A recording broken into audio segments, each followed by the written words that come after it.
Olá, eu sou Sara Santos. Começa agora o programa Checkmate, temporada Universidade em Diálogos com a Sociedade, parte 2. O programa Checkmate é uma produção da TV Universitária em parceria com o Departamento de Comunicação Social da UFRN. Nessa temporada, comemoramos os 65 anos da UFRN.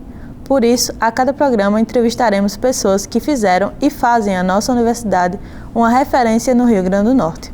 E agora eu convido o jornalista Ranieri Souza para conduzir mais uma edição do programa. Bem-vindo, Ranieri. Muito obrigado, Sara. É um prazer estar aqui com vocês em mais uma edição do programa Checkmate.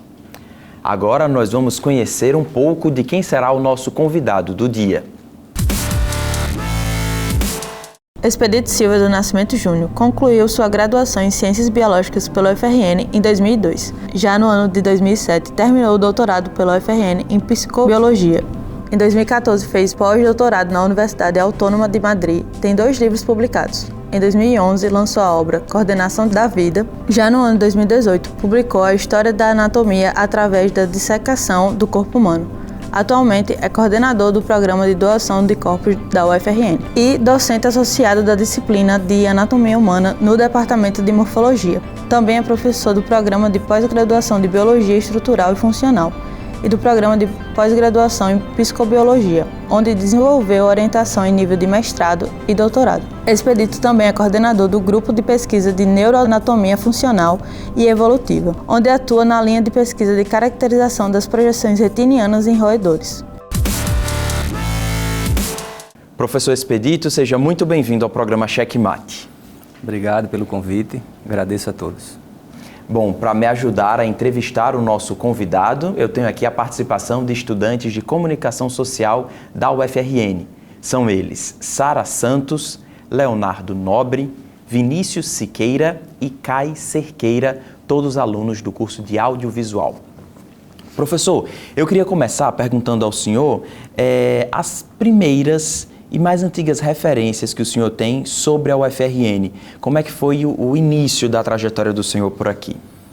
Olha, eu ingressei na UFRN, né, enquanto aluno no ano de 1997, no curso de Ciências Biológicas, e finalizei a minha graduação nesse curso em 2002. Né? Ao longo da graduação, desenvolvi atividades de iniciação científica, atividades de monitoria também. Depois disso, né, de 2003 a 2007, fiz também minha pós-graduação dentro da universidade, no curso de pós-graduação em Psicobiologia, onde desenvolvi mestrado e doutorado lá. Em paralelo, também fui técnico de anatomia e necropsia no Departamento de Morfologia. Em seguida, passei em concurso público para professor, né, como do quadro docente permanente da universidade para ministrar aulas na Facisa, em Santa Cruz. Fiz parte da implantação daquela unidade, né, em Santa Cruz.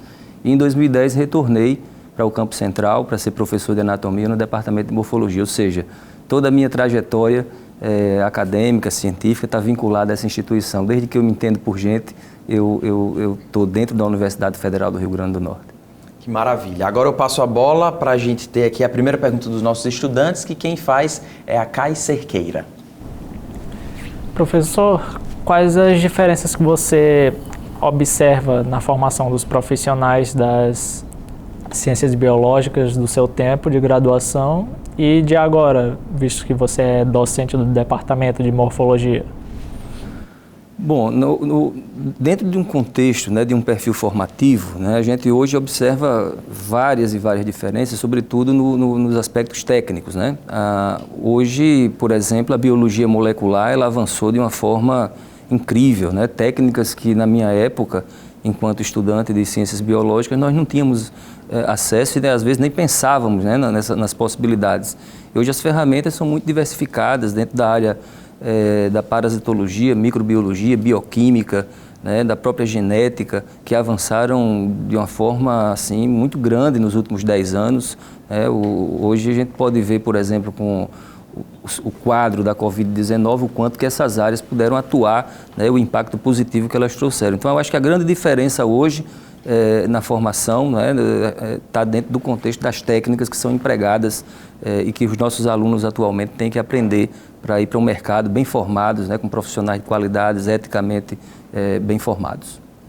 Vinícius Siqueira é quem faz a próxima pergunta. Então, professor, o senhor é coordenador do programa de doação de corpos.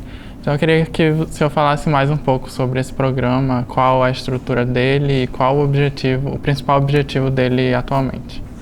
Olha, o programa de doação de corpos, né, na verdade a universidade ela tem oficialmente um programa para aquisição de corpos, né? Nós temos são 2 vias disponíveis para que os corpos eles possam chegar à instituição. A primeira forma que as pessoas mais conhecem são aqueles corpos não reclamados, né? O indivíduo está no hospital, faleceu, não teve um representante legal para reclamar o corpo. Passados 30 dias, aquele corpo ele poderá ser encaminhado para o ensino de anatomia nas instituições médicas, né? Então, essa é uma forma. E a outra forma, essa que você está perguntando, está associada ao programa de doação, no qual o indivíduo voluntariamente, ou seja, em vida, ele vai ao departamento, ele acessa as páginas, né, do nosso programa de doação, ele baixa um formulário e assina esse formulário, reconhece firme em cartório e passa a ser doador do nosso programa. O programa existe desde 1981. Nosso primeiro doador, né, o nosso primeiro formulário, chegou à universidade em 81. Hoje a universidade ela tem quase 300 doadores no seu banco, né, das pessoas que foram lá, e é um programa que no Nordeste, nas regiões Norte e Nordeste, é o maior programa com o maior número de doadores. Muito embora ainda seja um número pequeno de doadores, quando se compara aí com programas do Sul e do Sudeste, mas ainda assim é um programa que dentro do Nordeste e do Norte é um programa de referência. O programa ele tem uma importância imensa para a formação dos profissionais da área da saúde.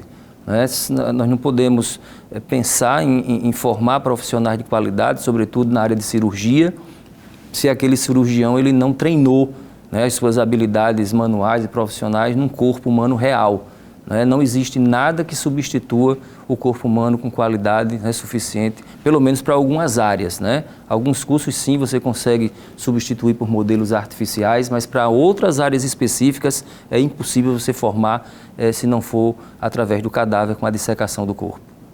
Professor, nessa questão de doação de corpos tem várias questões sociais, religiosas também envolvidas. Como o senhor acredita que é possível sensibilizar mais a população para que esses corpos cheguem, essa doação aconteça de uma forma maior aqui para o UFRN, por exemplo?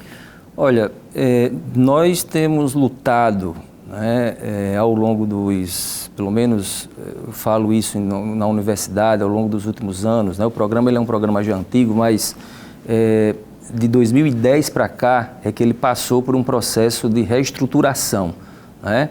Do ponto de vista organizacional, do ponto de vista da comunicação, nós temos tentado melhorar essa interface do programa com a sociedade e programas como esse, o Checkmate, é uma grande oportunidade para que o programa ele possa se mostrar um pouco mais para a sociedade, né?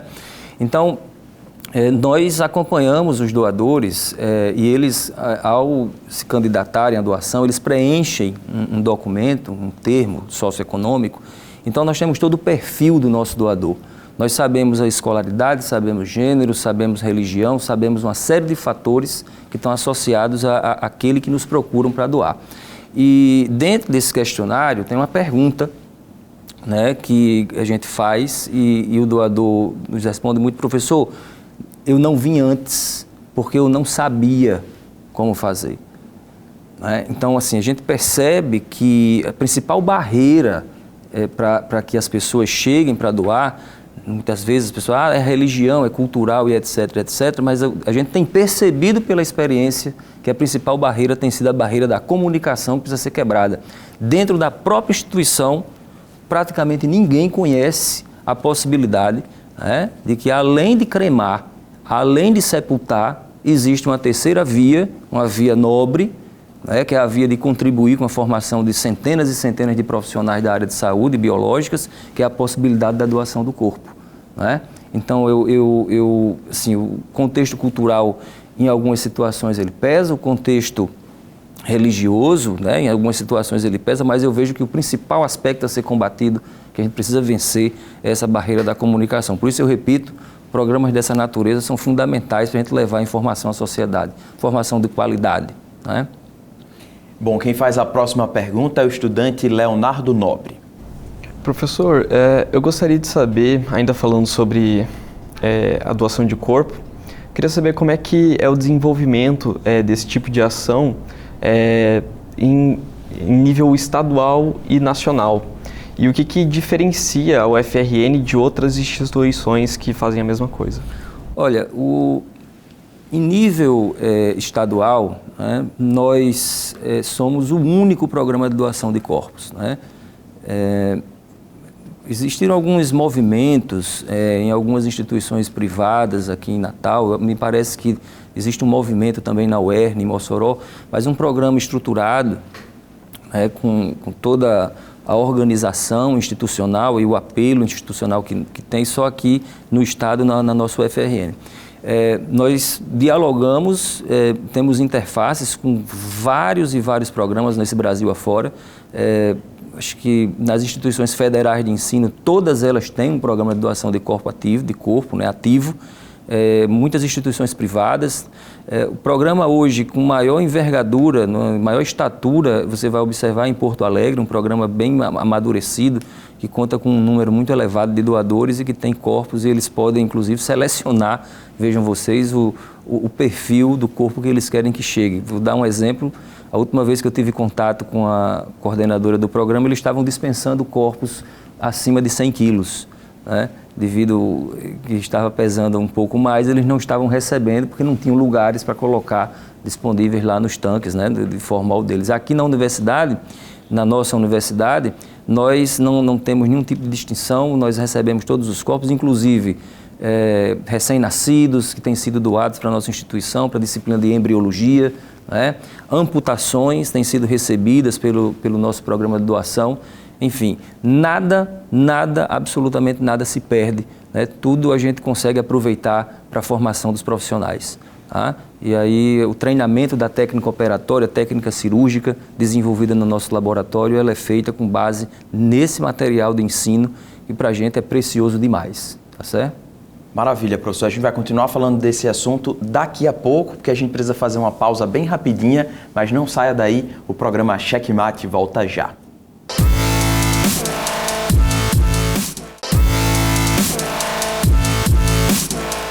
Estamos de volta com o Checkmate, hoje recebendo o professor e coordenador do projeto de doação de corpos da UFRN, Expedito Nascimento. Professor, eu queria fazer uma pergunta, porque a gente tratou no primeiro bloco da doação, de que a pessoa pode deixar isso registrado, que quer doar o corpo após a morte para a universidade, mas aí eu acho que ainda tem algumas pessoas que podem pensar o quanto isso dificultaria, por exemplo, a doação de órgãos. É possível fazer as duas coisas, porque a doação de corpos salva muitas vidas, é uma atitude extremamente importante, que as pessoas podem ter vontade de fazer isso. É possível doar órgãos e depois esse corpo ainda vir para a universidade? Sim, é plenamente possível. Inclusive, nós incentivamos, né, o processo de doação de órgãos, quando a equipe médica, né, e a família estão de acordo, que isso seja realizado, que seja executado. E após a cirurgia, né, para a remoção daquele órgão, o corpo ele pode ser encaminhado tranquilamente para o ensino de anatomia, né, que nós faremos também o maior proveito, né, tiraremos o maior proveito para a formação dos nossos alunos. Então não há nenhum tipo de impedimento. O único impedimento, do ponto de vista técnico, né, são as doenças infecto-contagiosas, né? Existe uma série de precauções relacionadas a isso, que são protocolos do laboratório para que não façamos a exposição dos nossos técnicos, né, quando recebem aquele corpo para o processo de formalização, para evitar qualquer tipo de contaminação do corpo técnico. Mas, tirando essa exceção, todo e qualquer corpo pode ser doado, né, para o ensino, mesmo esses após a cirurgia para transplantes. Ok, vamos à próxima pergunta, que será feita por Sara Santos. Então, professor, setembro foi o mês de conscientização da doação de órgãos. E não foi tão divulgado assim esse setembro, né? Qual você acha que são as consequências dessa falta de informação para a população? Olha, isso tem uma repercussão do ponto de vista social, uma repercussão muito negativa, né? Você observar que quantas e quantas vidas, né, poderiam estar sendo salvas, né, se nós tivéssemos uma maior divulgação, maior conscientização da população, né, para o processo de doação de órgãos.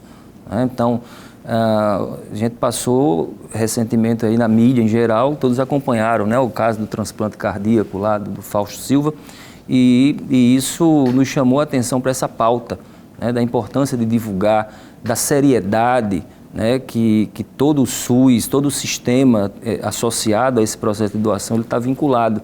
Né? Então, eu só consigo enxergar assim, um prejuízo muito grande para a população, né, para a própria população, essa falta de divulgação dessas campanhas associadas ao projeto de doação de órgãos. E se a doação de órgãos, né, passa por esse tipo de dificuldade ainda hoje, com tamanho esforço que é feito, você avalia a doação de corpos, né, para as instituições de ensino, né, o quanto que elas ainda sofrem, né, de uma maneira geral. Vamos agora com mais uma pergunta que será feita por Kai Cerqueira. Então, professor, com as perguntas anteriores sobre doação de órgãos, e quem quiser, você tem alguma mensagem, algum guia para essas pessoas que queiram se tornar elegíveis para serem doadores, e se tem algum requisito que elas devem encontrar?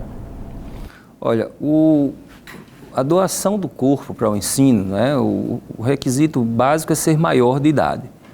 Né? Então, é maior de idade, então ele já é um candidato à doação. E o processo de doação ele é muito simples. Isso é importante que a gente diga para a população que é muito simples. É um formulário que ele pode encontrar na página do Programa de Doação de Corpos, né? É o www.doaçãodecorposufrn.com.br, e lá ele pode baixar esse formulário. Assinado o formulário, ele pode enviar dentro do próprio site, anexar no próprio site, ou ele pode entregar pessoalmente ao departamento. Feito isso, ele já faz parte do banco de doadores da universidade. Após o seu falecimento, a família comunica isso à universidade, e a universidade ela dispõe dos contratos, né, para todo o traslado do corpo. Muitas vezes as famílias, elas em condições vulneráveis socioeconomicamente, a universidade até oferece a capela do campus para que as famílias possam fazer a sua cerimônia de despedida lá. Após a cerimônia, o corpo é encaminhado ao laboratório de anatomia, onde não é mais permitido visitas. Né? O laboratório de anatomia não permite que familiares sigam lá para visitar. Após a utilização do corpo, a família ela pode informar a universidade se tem interesse em sepultar o seu ente querido, né, em um jazigo próprio da família. A universidade levará o corpo para o jazigo da família em horário e local que a família indicar. Caso a família não tenha mais interesse, aí a universidade ela vai fazer a utilização desse corpo indefinidamente, porque o processo de conservação do corpo, né, eu tenho corpos lá da década de 70, né, que estão lá armazenados, não estraga. Né, se nós cuidarmos adequadamente do corpo, dos órgãos, não vai estragar. E aquele material que nós consideramos, né, que não tem mais do ponto de vista didático, né, aquela utilização, aí nós encaminhamos para sepultamento aqui no Cemitério Parque de Nova Descoberta, onde a universidade também dispõe de túmulos, né, para que isso aconteça. As famílias, no dia de finados, por exemplo, procuram esse jazigo da universidade para fazer as suas homenagens, né, àqueles que doaram seus corpos, legaram seus corpos para o ensino e para a ciência na nossa instituição. Professor, mas só não ficou muito claro para mim. A pessoa pode doar o corpo e depois de um tempo a família pode pegar o corpo de volta para fazer o sepultamento? Perfeito. Quanto tempo, existe um tempo mínimo que esse corpo vai ficar sendo estudado aqui na universidade? A família, ela, na hora da doação, ela informa a universidade que tem interesse em conduzir o corpo após o ensino para sepultamento em jazigo próprio. Então, um corpo que dá entrada hoje na universidade, ele é formalizado e ele só vai ser utilizado daqui a 3 anos. A família sabe disso. Após a utilização do corpo, nós informamos a família que o corpo estará disponível ao final do semestre para que a família informe o local, né, e o horário para o sepultamento. E aí nós fazemos o translado do corpo para o jazigo da família, para que eles possam, né, e sim, né, ter o corpo do familiar, do seu ente querido, sepultado no jazigo próprio deles. Caso não queiram, né, o corpo permanece na universidade, para continuarmos a estudá-lo indefinidamente. Ok, agora sim ficou claro. Vamos à próxima pergunta. Quem faz é Vinícius Siqueira. Então, professor, uma outra atividade que o senhor está envolvido é a Expoplast. Então, eu queria que você falasse um pouco sobre esse programa, que é um programa de extensão, falasse um pouco sobre ele, qual a importância social e como que a população pode ter acesso a esse programa. Muito bem. Nós temos um laboratório novo, né, chamado Laboratório de Plastinação, uma técnica que vem sendo empregada para a conservação, né, de materiais biológicos, o corpo humano é um deles. Nós removemos nesse laboratório a água e a gordura do cadáver e substituímos por um polímero, por um plástico. Então, não há mais a necessidade de conservação em formol. E são esses modelos anatômicos reais que nós estamos levando para as escolas públicas, privadas, para qualquer local que queira receber a Expoplast, uma exposição de plastinação, né? Nós estamos levando anatomia, estamos levando ciência, né, para as escolas, para fortalecimento do ensino de ciências e biologia nessas instituições. Então, o aluno que acabou de ter uma aula de sistema circulatório vai ter a oportunidade de segurar na mão um coração real de um indivíduo. Vai ter condições de segurar um cérebro na mão e ver a anatomia do cérebro, como é que está constituído. O professor falou sobre meningite. Ele vai estudar, vai ver uma cabeça que tem uma meninge. É ali que tem a inflamação. Então, quando você associa a anatomia ao ensino de base, você fortalece o processo de consolidação do aprendizado. Então, é essa a intenção da Expoplast, é fortalecer o ensino de ciências e biologia e, ao mesmo tempo, para a comunidade em geral, nós falamos do corpo humano, falamos de fisiologia e orientamos sobre condições adequadas de saúde, né, de como proceder. Ora, o seu sistema circulatório funciona desse jeito, o nervoso assim. Será que seria uma prática mais saudável para você fazer assim e não assim?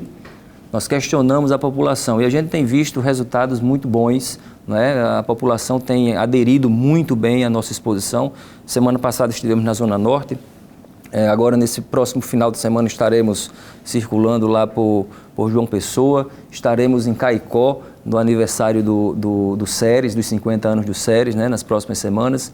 E até o final do ano a exposição está com a agenda lotada, né, em várias escolas aqui em Natal e na Grande Natal. Ok, vamos agora à próxima pergunta, que quem faz é Leonardo Nobre. Bom, professor, a minha pergunta não é tão técnica. Eu gostaria de saber se o senhor sempre teve esse estômago mais forte para essas coisas. Olha, eu vou lhe responder que desde o dia, né, em que eu entrei nessa universidade, a minha primeira aula foi de anatomia humana. Eu vou lhe dizer até o dia 17 de março de 1997, o professor Celcimar era o professor que estava na aula, e eu, no primeiro momento, fiquei apaixonado pela disciplina, né? Algumas pessoas, quando entram no laboratório de anatomia, não querem entrar, querem sair. Na verdade, eu não queria mais sair de dentro do laboratório, né? Então, foi amor à primeira vista, né? É coisa que não se explica. Então, eu diria que sim, eu sempre tive estômago para essa área, né? E, assim, ao longo dessa trajetória, nós já passamos por várias e várias situações e sempre buscando fortalecimento da área, fortalecimento do ensino de anatomia com a utilização dos corpos. Professor, uma das unidades mais visitadas aqui da UFRN é o Museu de Ciências Morfológicas, né? Acho que tem a ver também com esse fascínio e com essa facilidade de explicar temas da biologia, da medicina, da saúde de forma geral, seja para estudantes, né? Para quem tem interesse pelo tema. Onde funciona esse museu? Como é que faz? As escolas podem também fazer visitas nele? Como é que funciona? Bom, o Museu de Ciências Morfológicas, ele desempenha um papel muito forte no ensino de biodiversidade, no ensino de morfologia, né? No ensino da anatomia, da histologia, da embriologia, que são as áreas que formam a morfologia. Ele funciona aqui, próximo ao Centro de Biociências. Quem conhece aqui o Centro de Biociências fica aqui próximo ao Conjunto Mirassol, né? Logo aqui pertinho da reitoria. E recebe escolas, nós temos uma média de 10 mil visitantes, né, por ano. É uma média relativamente alta. E as escolas elas podem procurar o museu, né, através dos telefones do museu e do site do Museu de Ciências Morfológicas também, agendar as suas visitas e terão a oportunidade de ter acesso a todo o acervo. Inclusive, uma parte da Expoplast está no museu. Na sala de anatomia humana tem uma parte de material que está plastinado e que os nossos visitantes podem manusear, né, sem maiores dificuldades, né? Dissecações de membros superiores, de cabeça, de cérebro, coração, pulmão. Tem os monitores que estão lá para atender, mas o nosso visitante ele tem um livre acesso ao material e pode manipular o material, diferente de outras exposições, né? Essa exposição ela é bem mais interativa com o público visitante do que as demais que nós estamos habituados por aí. Vamos agora à pergunta de Sara Santos. Gostaria que você deixasse uma mensagem para os futuros profissionais da biociência que estão se formando aqui no UFRN. Olha, a mensagem ela é de otimismo, né? Nós passamos por momentos difíceis, ao longo todos nós acompanhamos isso. Nos últimos 4 anos, né, nós tivemos muitas dificuldades institucionalmente falando. Nós passamos por dificuldades do ponto de vista orçamentário, passamos por uma pandemia, não é? Os nossos estudantes tiveram grandes dificuldades, sobretudo e professores também, para se adequar a um momento de ensino remoto. E assim, a mensagem que eu deixo é uma mensagem de esperança, né? Nós temos observado um quadro que tem gradativamente melhorado em todos os aspectos. A nossa instituição nunca deixou de cumprir a sua missão e agora é que ela vai retornar com mais força, né? Cumprir a sua missão de produzir, disseminar o saber universal, de estar comprometida com o combate às desigualdades, né? E socialmente falando, eu não consigo enxergar o nosso Rio Grande do Norte sem a presença da UFRN, né? E eu acho que a mensagem que eu deixo para aqueles alunos que estão nas áreas de saúde, de ciências biológicas, né? Biomedicina também, é uma mensagem positiva, né? Que eles continuem a acreditar que o futuro vai ser cada vez melhor. Professor, antes de encerrar, eu queria fazer uma pergunta, uma curiosidade, porque esse processo de lidar com corpos após a morte está muito ligado à religiosidade, seja na mumificação no Egito Antigo, ou por outro lado, hoje em dia a gente fala, né, a gente vê muitas pessoas falarem que quem é muito cientista, quem está muito ligado à ciência, perde um pouco dessa crença religiosa. O senhor já falou aqui que teve essa satisfação desde um primeiro momento a lidar com essa questão, né, no laboratório. O senhor tem religião, o senhor acredita em Deus e o que é que o senhor vai fazer após a sua morte? Vai doar seu corpo aqui para o UFRN? Isso, primeiro eu sim acredito, né, em Deus, talvez dentro de uma perspectiva um pouco diferente do que as religiões tradicionalmente apregoam, né, mas uma visão um pouco diferente do que é Deus. Eu tenho uma visão um pouco mais assim, vinculada à espiritualidade, né? E sou doador do programa de doação do corpo da universidade desde 2017, né? Tenho a minha carteirinha, já disse em casa que respeitem a minha vontade, porque a minha vontade é de doar o meu corpo para o ensino e para a pesquisa. Eu quero agradecer a presença do senhor, professor Expedito, aqui no Checkmate. Muito obrigado pela sua presença. Obrigado e estamos à disposição, né, para novas entrevistas e convido a todos os interessados, que quiserem conhecer o Laboratório de Anatomia, a fazer uma visita ao laboratório, terei o prazer de recebê-los lá. Obrigado mais uma vez. Eu agradeço também a participação dos estudantes de Comunicação Social da UFRN e a você que esteve conosco em mais uma edição do programa Checkmate. A gente volta a se encontrar na semana que vem. Até lá!